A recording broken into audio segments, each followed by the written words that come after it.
The other day we were describing Satipatthana, the meaning of Satipatthana in terms of its property, Paṇḍitā Sayadaw, proceeding by entering into the object of observation. As the mindfulness is sustained, it proceeds in such a way as to enter into the object of observation, to give rise to high quality sati, unique quality sati. So in order to be obvious, we discussed the properties of sati, so that by this time yogis would understand better about sati, mindfulness. Now when we say mindfulness proceeds by entering into the object of observation, what is the speed? We have to determine the speed. Is it slow speed or just moderate speed, fast or fastest? In the beginning, of course, our noting mind will be slow and steady. Later on, becoming fast and faster and fastest. So, as soon as the object arises, the noting mind at once connects with it. In this way, the mindfulness, noting mind, is concurrent or face to face with the object of observation, noting with diligence, energetically, wakefully, with alertness. Then the speed will develop from slowness gradually to steadiness and fast and fastest. Today we shall discuss another property of the sati in terms of proceeding, the quality of proceeding by diving into or plunging into the object of observation, as given by this expression, Paṇḍitā Sayadaw. This expression, Paṇḍitā, which is a derivative of Paṇḍitā, means rushing with force, with full force, rushing at once, diving, plunging in a hurried manner, or forcing oneself into the target.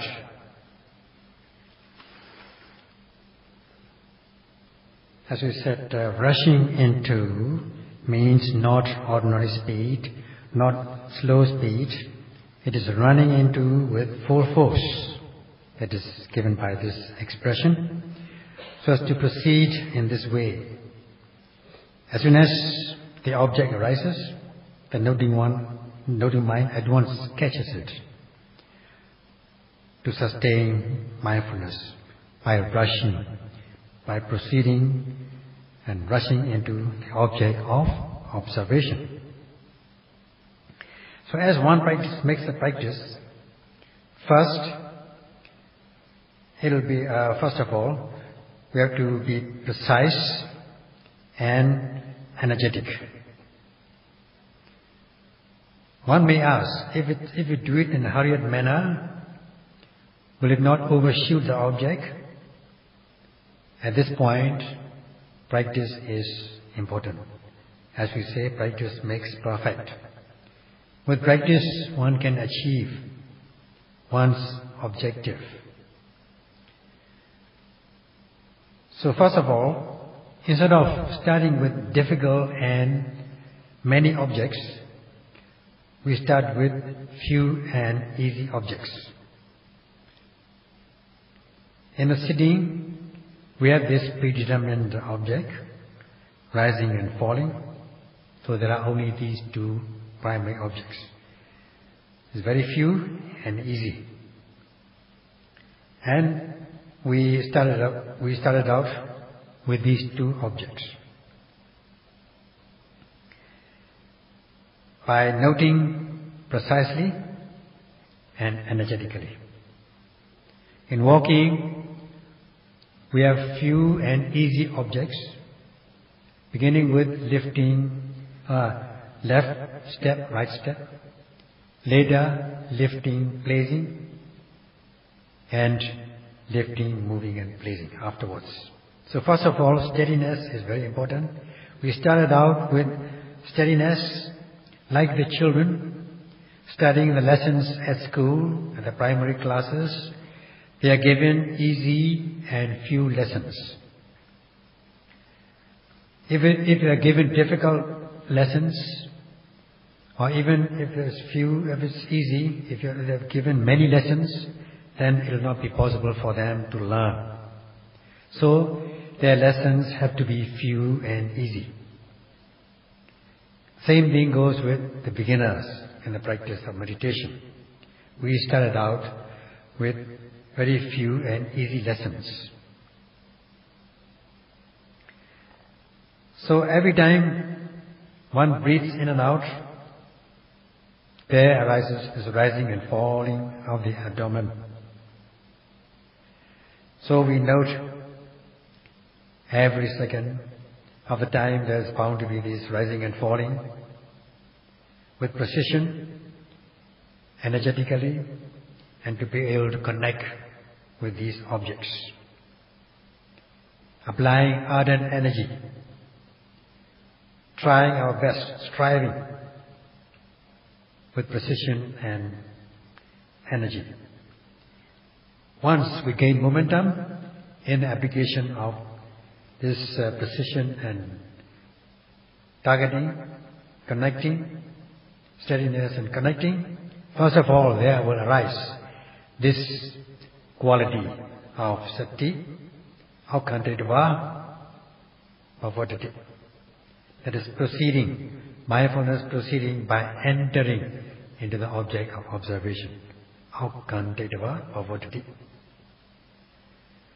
Now, in this way, one will be able to note every object in this manner.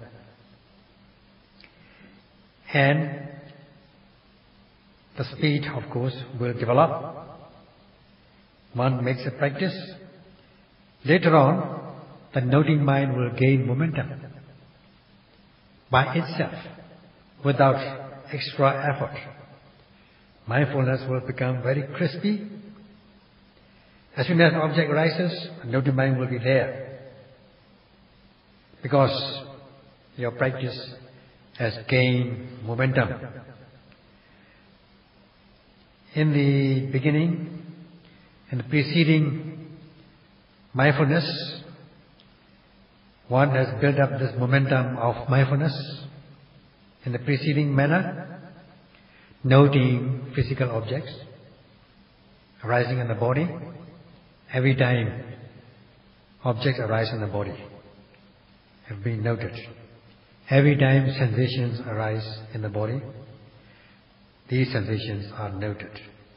Every time thoughts and ideas arise in the mind, they are noted. And every time seeing, hearing, tasting, touching, all these general objects arise, they are just noted.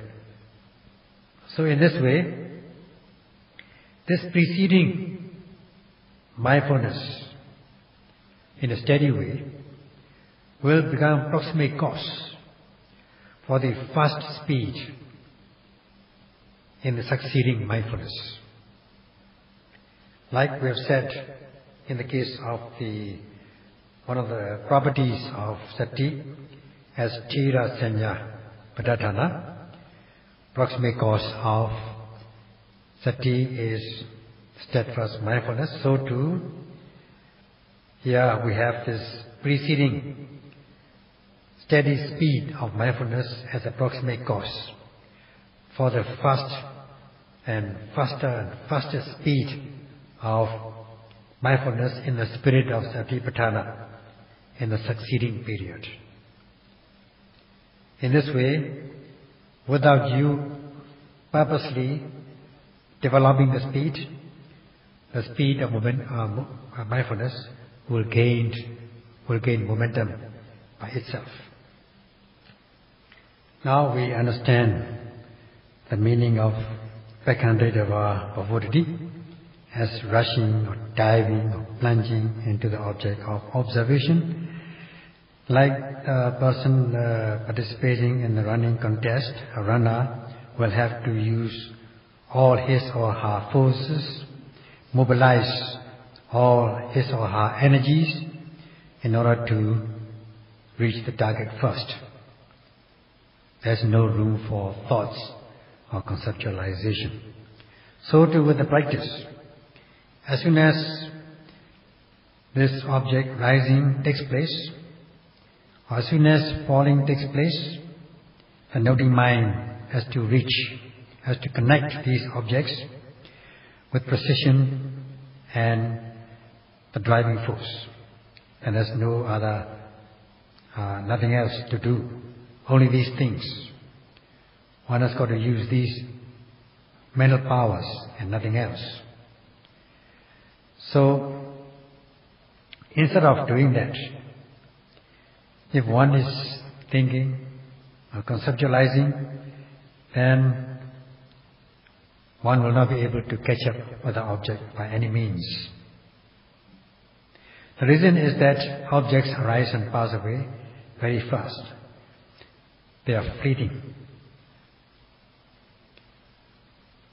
In the case of the material objects, they are fast by themselves, not to speak of mental objects.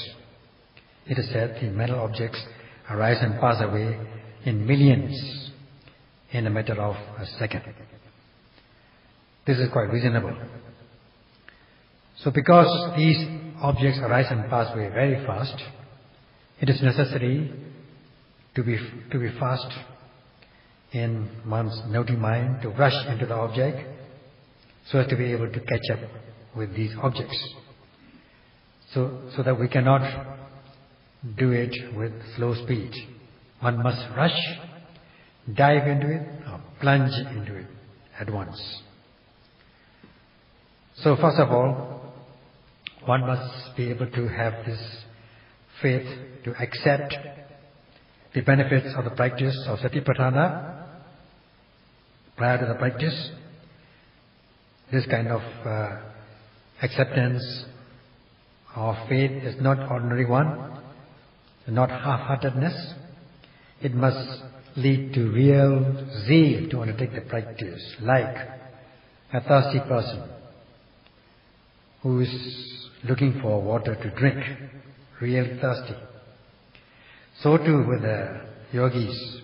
Prior to the practice, they should possess strong faith and zeal, like a thirsty person, in order to strive with precision and driving force, rushing into the object of observation, so as not to overshoot the object. You apply this jhanic power, jhanic factor of precision, focusing, aiming. And then we'll have to steer it, steady it, with the application of what is known as yoniso manasikara, the right attention. Now, so that by mobilizing these mental powers to the full extent, there will be no cause for overshooting or slipping off. It will be concurrent. You'll be able to connect, not disconnect, and will be effective in sustaining the noting mind on the object. It's given by this expression, vichara, which is a jhanic factor, sustaining or rubbing. as though the naughty mind is rubbing the object of observation. As much as one aims, one is bound to be able to connect instead of disconnect the object. As much as one connects, the naughty mind will be nearer and nearer, closer and closer. The reason is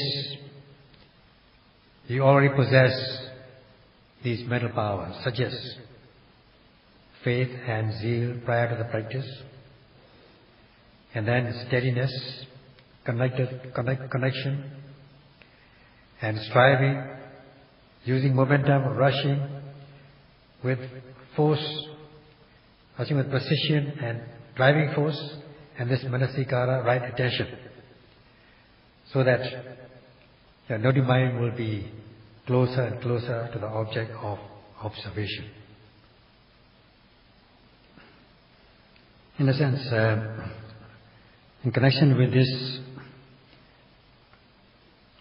rushing of mindfulness into the object of observation with high speed, the analogy similarly given here is when you are surrounded by enemies, or you are caught by the enemies, or you want to escape the enemies, you have to run at once, rush straight at once, so as to escape the enemies. Otherwise, you will be caught and killed. So you have to rush straight away from the enemies. So too with the practice, with mindfulness,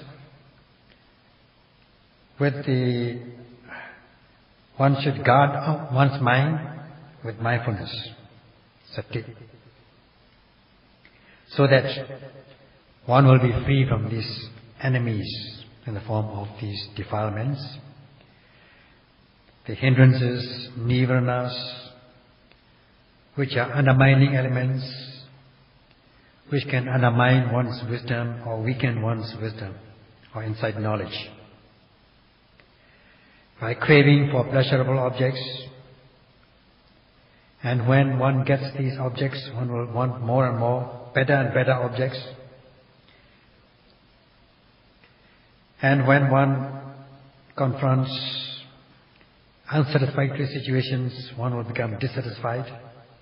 Aversion can arise. In this way, one is all the time bound by these undermining elements. And even if one starts the practice, one will not wish. One tends to be slack and lax, will not wish to exert energy, even when one starts the practice. And after exerting energy, one gets exhausted very quickly, very soon. So that the mind is said to be viscous and not fluid. And also, there will be restlessness.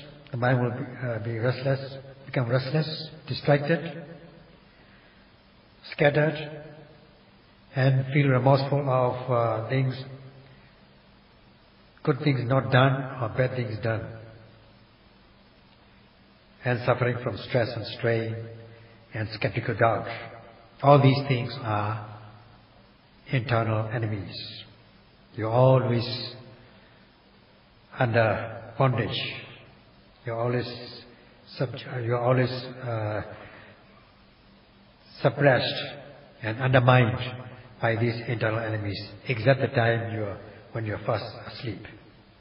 As much as you are not mindful, you are said to be surrounded by these enemies. The root cause lies in the lack of protection with mindfulness sati. Hence the Buddha has said, Sadarakena cetasa sampanagato hoti. Meaning, there's only one way of guarding the mind, namely sati, mindfulness. Sata Rekhe Na Cetasa Sampanagato Hoti. That is the expression given by the Buddha.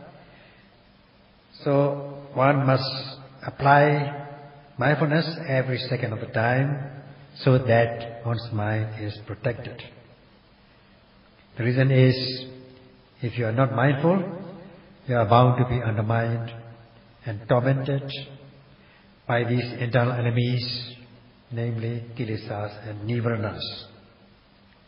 Therefore the Buddha said, protect your mind with mindfulness, so as not to be undermined or tormented by these enemies when you are in the land of the enemies, especially when you are in the front line. The rank and file will suffer if they are not mindful, if they are surrounded by the enemies and not able to escape from the enemies. Now the yogis are practicing. In the practice, they are confronting the kilesa enemies in the battlefield, in the front line, like the servicemen. If you are not mindful, if you don't protect yourself with mindfulness, you are bound to be killed by these kilesa enemies. So, hence it is said, guard your mind with vigilant mindfulness of every arising, seeing, hearing, tasting, touching, rising, falling, lifting, moving, placing. So one must have sati with which one protects one's mind. Hence the Buddha has given this lesson to all beings to escape being tormented or undermined by these kilesa enemies. The method of escaping the enemies, namely guarding the mind with mindfulness, first in a steady speed, then faster and faster. So, in this way every arising object should be noted with fast speed so as to escape from these kilesa enemies. As is given by this expression, pekandana, rushing, not only rushing but grabbing. Rush, dive, plunge and grab. Grab the objects. Now in the body are these conditioned objects which are fleeting all the time, fleeting away objects. If one is not mindful, even if one is mindful, one is slow and not being able to catch up with objects, then every arising object in the body will be grabbed by kilesas. Kilesas will take the priority. Instead of you take the priority, you will be undermined by these kilesas.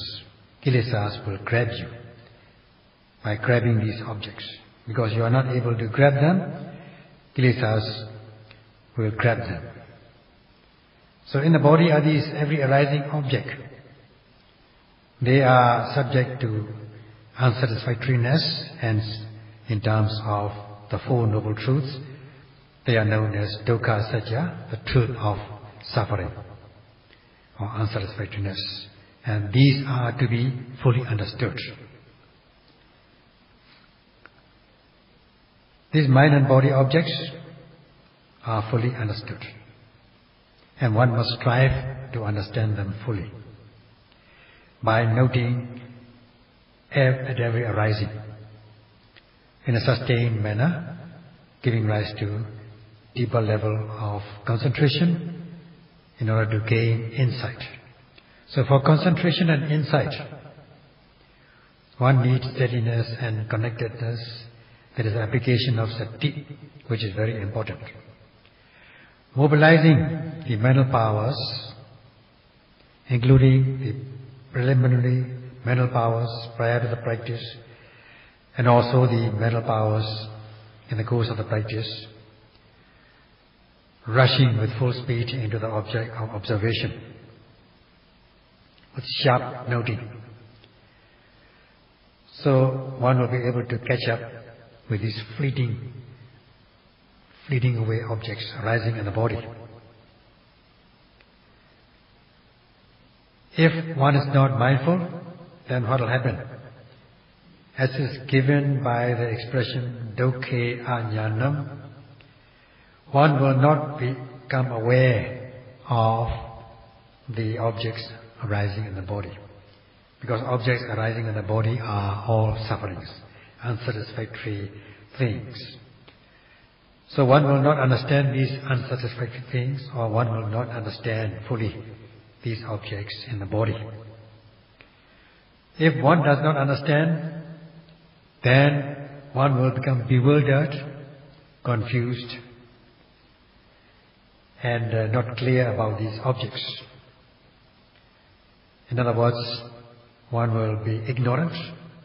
Now there are two kinds of ignorance: simple unknowing, and knowing in the wrong way, reverse way. Such as what is happening is, or what are existing are the mind and body, and they are conditioned. When what you understand in a different way, being ignorant, that there are these person being individual, living entity, abiding co,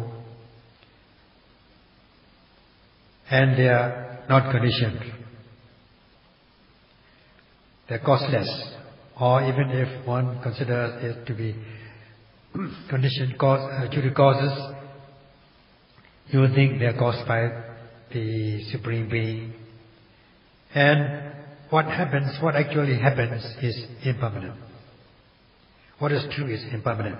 But you think in a wrong way, a reverse way, as things are permanent. What is correct, what is right, what is true is unsatisfactoriness, but you think in a reverse way as being everything is satisfactory. Everything is pleasurable. What is true is ungovernableness, uncontrollableness, like the weather, things arising on their own, and their will, not at your will, but you know it in a different way, reverse way, as self or soul, that you can control it, you can manage it. In this way you are obsessed with that. You are obsessed with that kind of view. So you are said to be controlled by these reverse things. This is given by this expression, Dukkhe Ajnanam, not knowing the truth of suffering. Then because you are not able to practice the restraint of your mind, the mind is flying away from the objects, restlessness, with restlessness, scattering, distraction,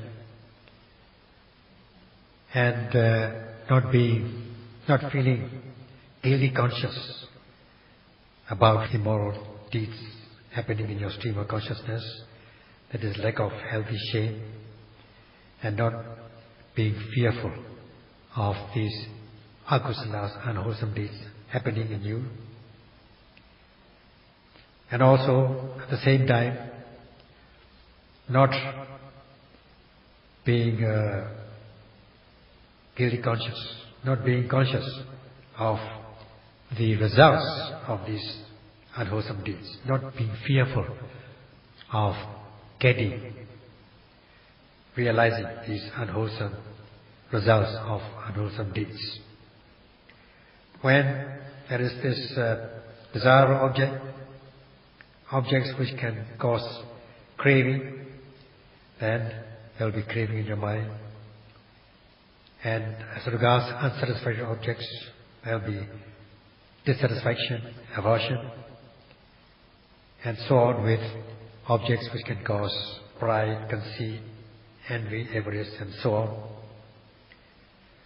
So they are like the forces of enemies, which you have been subject to all along your lifetimes because of a lack of mindfulness. the kilesas are always grabbing. Mind and body, Dhamma Rupa, are always grabbed by kilesas, occupied by kilesas. Instead of you occupying them with mindfulness. So, that's why it is necessary to bring them to your sight, to bring all these mind and body, the truth of suffering, to your sight by grabbing, by rushing with full force and grabbing them so that they come to your sight. So grab them with mindfulness and full awareness. In this way, they will become your properties. All along one's lifetimes, one has not been mindful enough so that one can not concentrate one's mind, thus not cultivate insight.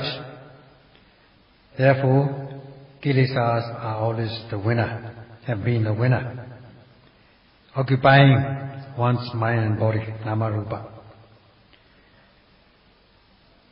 So by being able to discern mind and body, that this is the mind, this is the body, this is nama, this is rupa, one is said to be occupying his mind and body. Nama rupa parigha, discernment of mind and body, or literally occupying mind and body. And once one understands the conditionality, the causal mode, then one is said to be occupying the causal mode. But this cannot be achieved by ordinary quality of mindfulness, quality of courage. One must do it, rush with full force and grab it. This is very important. Hence, in the spirit of, hence the meaning of rushing can be understood in this manner. Rushing with full force. This is how one has got to do, one has got to practice in the spirit of this quality. So, in order to grab or occupy this mind and body, to come to your sight, one must mobilize full force, full mental powers, so that these things will belong to you. Now, while trying to grab or occupy them, there's no room for thoughts, no room for conceptualization, no room for intellectualization. Otherwise, they will become hindrances. And no room for slowness. You cannot act slowly.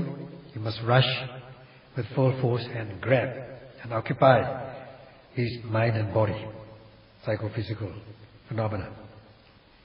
Then you'll be able to occupy mind and body.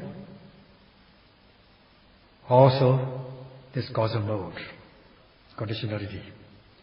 Later, to understand the characteristics of existence of these psychophysical conditions, psychophysical phenomena, in terms of impermanence and so on. All these things are inside knowledge.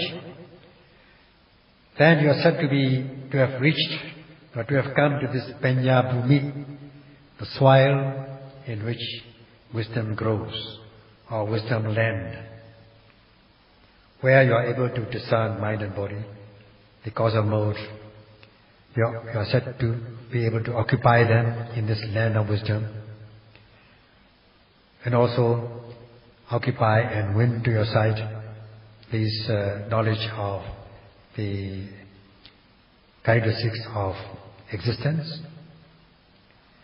And in this way, you are said to have come to this land of wisdom, or the soil in which wisdom grows, Panya Bhumi.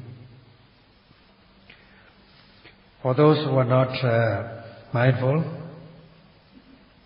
because they are not mindful, they cannot concentrate their mind. Only when one concentrates, one can see things in their true nature. So because one cannot concentrate one's mind, one cannot develop wisdom, panya, the discriminating wisdom which can arise by stages. So instead of wisdom, what arises? Kilesas, defilements will arise all along, except the time when one is fast asleep.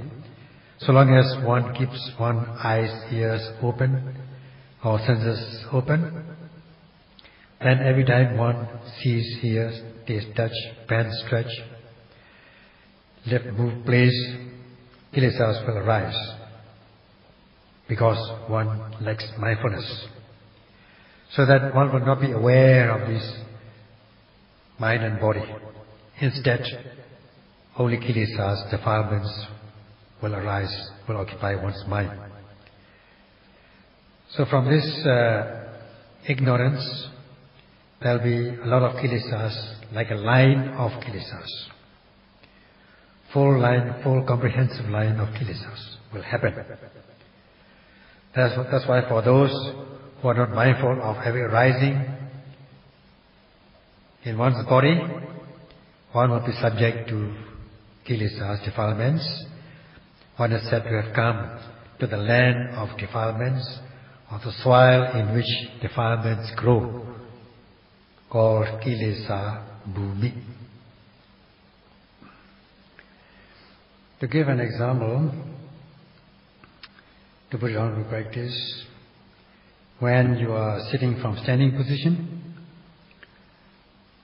there are these succession of mind and body, nama-rupa process, mind-body process, or psychophysical process, santati, in succession, continuity.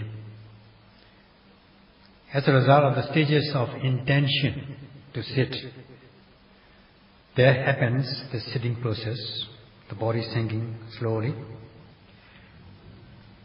As intention is mentality, nama, and the actual sitting is rupa, materiality. So this innumerable moments of mind-body process occurs at this moment. And just activate mindfulness as regards the sitting process meticulously, and sitting like a sick person slowly. You are bound to know this mind-body process, also the causal mode, such as the intention is mentality is the cause, and the actual sitting as a result of intention is materiality, the effect of that cause. And moreover, you will also come to understand the change, the transient nature of this mind-body. For instance, this intention which arises in stages, arise and pass away. So are these stages of materialities, that is sitting process, arise and pass away.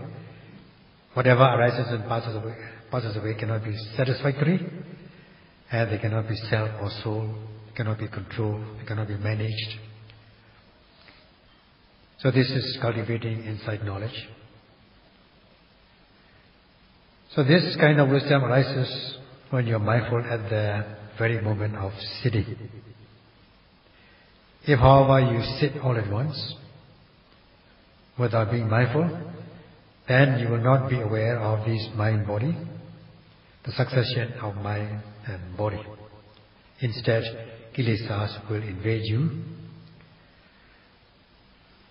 because you are not conscious, guilty conscious of allowing kilesas to enter. You are not feeling fearful of kilesas entering in your stream of consciousness, and your mind will be distracted, scattered, restless. All these things will come in succession. These kilesas arise very easily, automatically. You don't have to do anything. They come.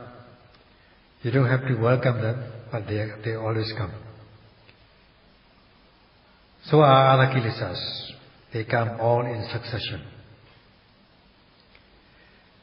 They will take over like a forest. So, same thing goes with other activities in your daily life, bending, stretching. If you are not mindful, then you will not be able to understand the mind-body process. Because of your lack of mindfulness, only kilesas will arise. Hence, kilesa bhumi, the soil in which defilements grow, or just simply kilesa land. So now if you look through the windows or doors, on your left hand side, on my right of course, beyond this water, the pool or the lake, you will see the trees. Some are fruiting trees. In the beginning, previously there were bamboo forests. With the bamboo forests, there were a lot of mosquitoes and other animals as well. Now, with the systematic plantation of these trees, useful trees, in the place of bamboo forests are not useful, but they take over like weeds when useful plants are not there. Now we are growing useful plants so that it is nice to look at, and also they are useful. They will give shade, and there will be no undesirable animals like mosquitoes. They are also like kilesas. So instead of kilesas, penya will arise, just like these useful trees. In the body are these fleeting mind, body, psychophysical phenomena. They're very fast. So as fast as they arise, one should be able to catch up with them with full speed, rushing into it, grabbing them, mobilizing these mental powers, faith and zeal, with ardent energy, precision and driving force, so that your mindfulness will be of high quality, unique quality. If you are able to activate this sharp mindfulness, you are bound to gain the benefits of this mindfulness. Then there will be more and more of these mental powers, such as faith and confidence and desire and zeal, to continue with the practice. Energies also will arise by leaps and bounds and through stages. Again, developing more sati, mindfulness, more levels, deeper levels of concentration and insight, knowledge, wisdom, rushing to grab these psychophysical phenomena instead of thinking, conceptualizing, and not be slow. Otherwise, kilesas will grow again, like these bamboo grows. Then instead of this penya bhumi, there will be kilesa bhumi and kilesa mosquitoes, and all these snakes and all that will come and attack you. And in respect of these desirable objects, there will be this craving, and in respect of the unsatisfactoriness, there will be this dissatisfaction, aversion, pride, conceit, envy, avarice, and so on. And because of the pressure of work in the modern society, there will be stress. You will be subject to stress and strain, with social problems. All these things are poisonous, like poisonous insects attacking you. Plus the psychological problems, lack of self-confidence, self-esteem, unworthiness, and all sorts of psychological problems will arise. And if one is subject to these kilesas, one is bound to suffer, and one will be very sensitive